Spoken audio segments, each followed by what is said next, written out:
So the trip was fantastic. We took in over $3 trillion, really in profit, if you want to define it that way. You see the farmers are very happy.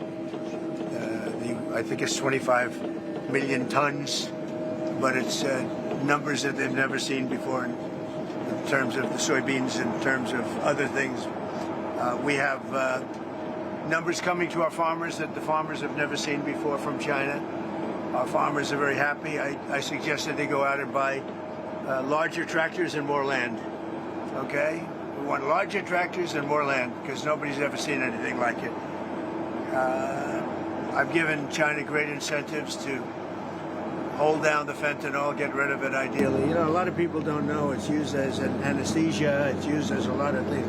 A lot of good things happen, but unfortunately when it's developed a certain way, a lot of bad things happen.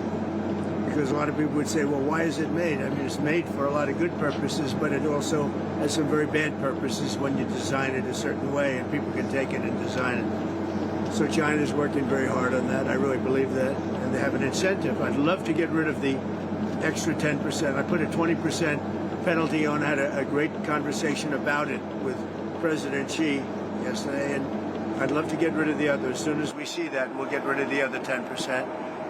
Other than that, we haven't cut the tariffs at all with China. But we're going to have a great relationship with them, I think, for a long period of time. If we have a smart president, we'll have a great relationship.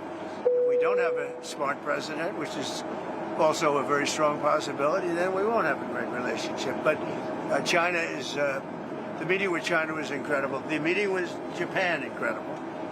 And the meeting with South Korea, likewise, incredible, all of them. And trillions of dollars are coming back to our country because of those meetings. And we have others planned with other countries, but those are big ones. And the meeting with China was one that everybody wanted. The meeting with the new Prime Minister, who's fantastic, of Japan, could not have gone better. We've worked out our deal. And South Korea, you saw the way we were treated.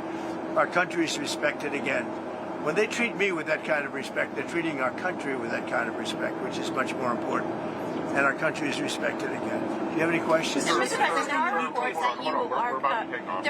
that you are considering strikes within Venezuela. Is that true? No. That you made a decision on that? No, it's not true. Mr. President, on the nuclear strikes, the nuclear tests Yeah. that you were talking about, are you talking about literally resuming underground nuclear detonation tests? You'll find out very soon, but we're going to do some testing, yeah. Other countries do, and if they're going to do it, we're going to do it. Okay, you can't clarify whether you will resume. I'm not going to say yet. I mean, I know exactly what we're doing, where we're doing it, but other countries are doing it, and if other countries do it, we do it. Do you have any more details on the FBI thwarting that that terrorist attack in Michigan that was set to happen over the weekend, Halloween weekend? The FBI We're thwarted catching that? people before they ever start. Yep. Mr. President, your response to Viktor Orban saying he will ask for an exemption from U.S. sanctions on Russian oil?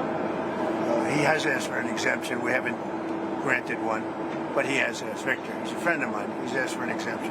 What else? Mr. President, on Venezuela. Yeah, please. What did you talk about with Prime Minister Carney? Are you and Canada going to resume negotiations? No, but I have a very good relationship. I like him a lot.